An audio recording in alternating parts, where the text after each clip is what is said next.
Friends, wiring के लिए हम लेंगे एक ब्लू कलर की वायर के एक एंड को एनर्जी मीटर के आउटपुट न्यूट्रल वाले टर्मिनल पे कनेक्ट करेंगे। ये एनर्जी मीटर का न्यूट्रल टर्मिनल है आउटपुट,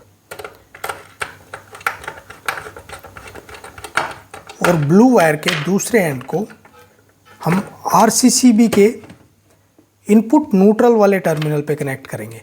आपके घर में एमसीबी लगी हो या फिर फ्यूज लगे हों, वायरिंग ऐसी होगी। हमने आरसीसीबी लगाई है, इसको कनेक्ट किया न्यूट्रल वाले टर्मिनल पे। और अब लेंगे फ्रेंड्स हम एक कैपेसिटर। कैपेसिटर की दो वायर है, एक वायर पे हमने रेड कलर की वायर को कनेक्ट किया है और एक ऐसी छोड़ दी है। इस वायर को हम कनेक्ट करेंगे आरसीसीबी के इनपुट फेज वाले टर्मिनल पे।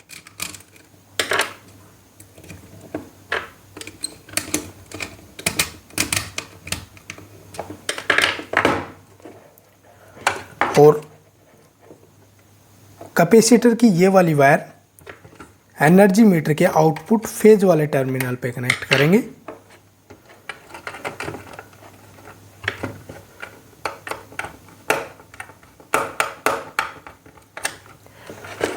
और अब फ्रेंड्स हम हमारे घर का जो लोड रहेगा, लोड की जगह हम लगाएंगे एक बल्ब होल्डर। बल्ब होल्डर ले लेते हैं, इसको आरसीसीबी के आउटपुट फेज और न्यूट्रल वाले टर्मिनल पे लगा देंगे।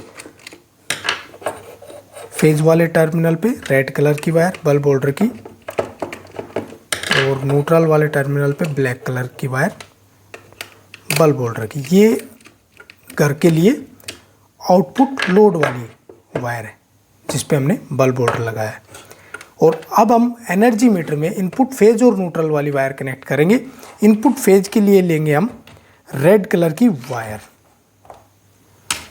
जो कि यहाँ कनेक्ट होगी। ये आपके घर में पहले से हुई रहती है, हम फिर भी करके दिखा देते हैं आपको। और इनपुट न्यूट्रल के लिए हम लेंगे ब्लू कलर की वायर।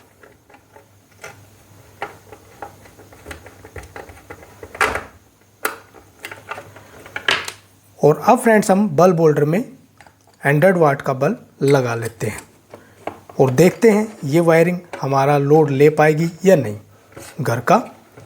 अब इसकी पावर को करते हैं ऑन।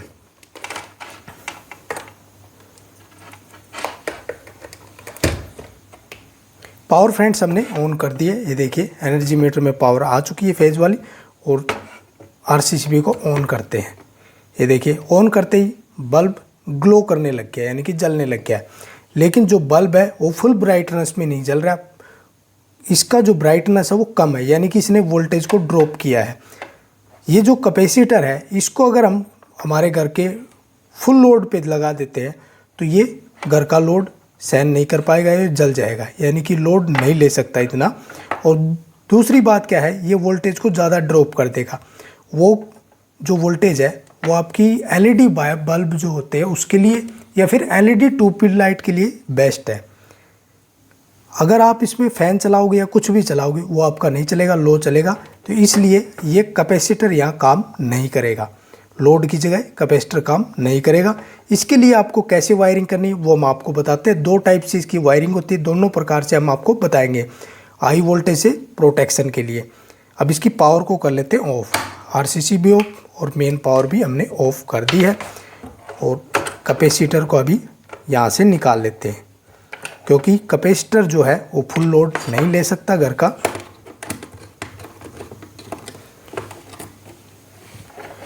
और इसको रख देते हैं एक साइड में।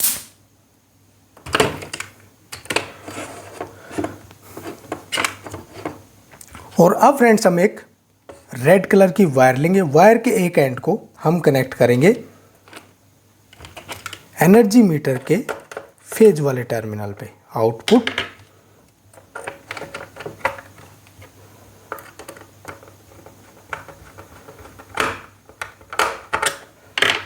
पूरे घर का लोड देने के लिए हमको क्या करना है वो हम आपको बताते हैं।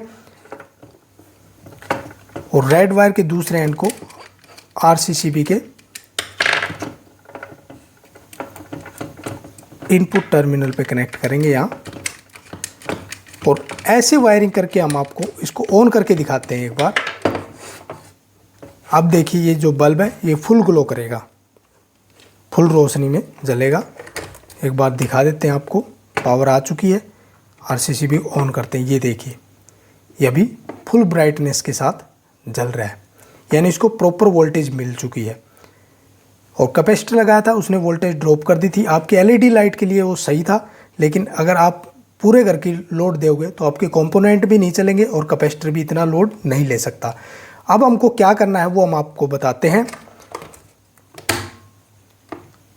ये आउटपुट में से बल्ब होल्डर को निकाल लेते हैं। पूरे घर की ओवर वोल्टेज प्रोटेक्शन के लिए आपको क्या करना है, एक फार्मूला है इसका कि ये वाला डिवाइस लगाना है आपको। ये हाई वोल्टेज, अंडर वोल्टेज और ओवर करंट तीनों के लिए काम करेगा। आपके घर में हाई वोल्टेज आएगी तब भी ये उसको कट कर देगा, यानी कि बंद कर देगा, आगे कंपोनेंट ख़राब होने से बच जाएंगे। अंडर वोल्टेज आ जाती है तब भी ये ऑफ करेगा। और करंट अगर बढ़ जाता है, कहीं शॉर्ट सर्किट होता है, ओवर करंट हो जाता है, उस टाइम पे भी आगे की पावर को ऑफ कर देगा। यानी कि इसको लगाने से आपका घर के जो कंपोनेंट है वो ख़राब होने से आप बचा सकते हो, ज़्यादा नुकसान होने से आपका बच जाएगा। अब इसके 3 टर्मिनल है, ये देखिए 3 टर्मिनल है। बहुत सारे आते हैं उनके 4 टर्मिनल होते हैं, लेकिन इसके 3 है। इसकी वायरिंग कैसे करनी है वो हम आपको बताते हैं। आपको लेनी है एक ब्लू कलर की वायर के एक एंड को आरसीसीबी के आउटपुट टर्मिनल पे कनेक्ट करना है। आपके घर में आरसीसीबी लगी हो या फिर एमसीबी लगी हो, उसके आउटपुट में कनेक्ट करना है। और न्यूट्रल वायर का जो दूसरा एंड है इसको कनेक्ट करना आपको ये इसके न्यूट्रल वाले टर्मिनल पे।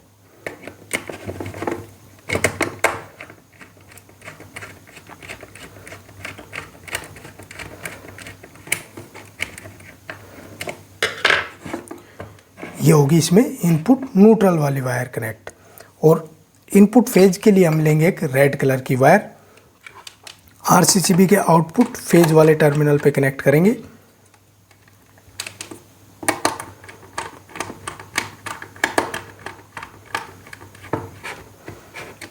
और वायर के दूसरे एंड को, ये इसका इनपुट फेज वाला टर्मिनल है, यहाँ पे कनेक्ट करेंगे।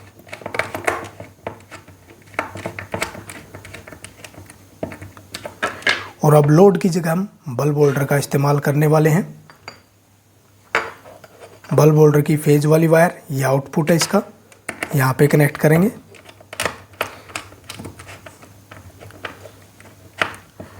और बल्ब होल्डर की न्यूट्रल वाली वायर, यानी कि घर की जो न्यूट्रल वायर है उसको कनेक्ट करेंगे यहाँ। ये न्यूट्रल इसमें कॉमन रहता है।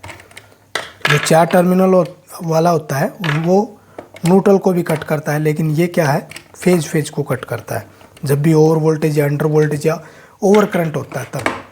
अब इसमें एक डिस्प्ले भी है और प्रोग्राम के लिए ये इधर 3 स्विच दिए है। वो आपके हिसाब से आप इसका प्रोग्राम कर सकते हो। वोल्टेज सेट कर सकते हो, under voltage, high voltage, over current, और जो टाइम डिले इसमें वो भी आप सेट कर सकते हो, यानी कि कितने टाइम के बाद, पावर आने के बाद कितने टाइम के बाद आपको इसको ऑन करना है। इसमें जो टाइम आप डाल सकते हो वो है इसमें 1 सेकंड से लेकर के 60-90 सेकंड तक डाल सकते हो इसमें। और इसकी जो करंट कैपेसिटी है वो 63 एम्पियर है। 63 एम्पियर तक आप इसमें करंट दे सकते हो, यानी कि आपके घर में कितने भी एसी चल रहे हो, जैसे कूलर चल रहे हो, कोई भी घर का लोड हो, ये आसानी से आपके घर का पूरा लोड ले लेगा। अब इसकी पावर को करते ऑन। पावर हमने ऑन की है, एनर्जी मीटर में पावर आ चुकी है और इसको ऑन करते हैं। ये देखिए अभी ये टाइम चल रहा है, आपको दिख रहा होगा। और टाइम ये देखिए, अब इसने हमने 5 सेकंड का टाइम डाल रखा था और 5 सेकंड के बाद इसने ऑन कर दिया है। ये बल्ब को साइड कर देते हैं। अभी जो इनपुट वोल्टेज है वो दिखा रहा है इसमें। और ये देखिए ये इसका करंट, अभी हमारे 100 वाट का जो बल्ब है उसका करंट भी दिखा रहा है। वोल्ट मीटर भी इसमें और एम्पियर मीटर भी, दोनों है इसमें। और अब इसकी जो प्रोग्रामिंग है वो आप ऐसे कर सकते हो। इसको प्रेस करके रखोगे प्रोग्राम मोड पे चला जाएगा। ये देखिए ये है 265 वोल्ट पे, यानी कि 265 वोल्ट से अगर हाई होगी तब ये आगे पावर को ऑफ कर देगा। हर प्रकार की आप इसमें सेटिंग डाल सकते हो। ये था एक तरीका आपके घर का जो ओवर वोल्टेज अंडर वोल्टेज से बचाने के लिए। ये अगर आप डिवाइस लगा देते हो तो आपको कि जो पैसे बच जाएंगे, कोई भी इक्विपमेंट को ख़राब नहीं होने देगा आपके घर का। और दूसरा क्या है कि फ्रेंड्स आजकल स्टेबलाइज़र आते हैं। स्टेबलाइज़र क्या होते हैं, हाई वोल्टेज आती है तब भी वो वोल्टेज को कम करके दे देते हैं, और लो वोल्टेज आ जाती है तब उस वोल्टेज को बढ़ा के दे देते हैं। यानी कि जो फ्लैक्चुएशन है वो स्टेबलाइज़र के अंदर रह जाती है, आपके जो घर में वोल्टेज आती है वो कांस्टेंट वोल्टेज जाती है। तो स्टेबलाइज़र भी आप लगा सकते हो। 5 kVA का स्टेबलाइज़र आप लगा लीजिए, आपके घर के लिए एकदम सफिशिएंट रहेगा। तो ऐसे वायरिंग करके आप अपने घर में हाई वोल्टेज होने से बचा सकते हो। ये थी ओवर वोल्टेज प्रोटेक्शन वायरिंग। अगर हमारी वीडियो आपको अच्छी लगी हो, वीडियो को लाइक करें, शेयर करें और चैनल को सब्सक्राइब करने के बाद घंटी बटन को जरूर दबा लें।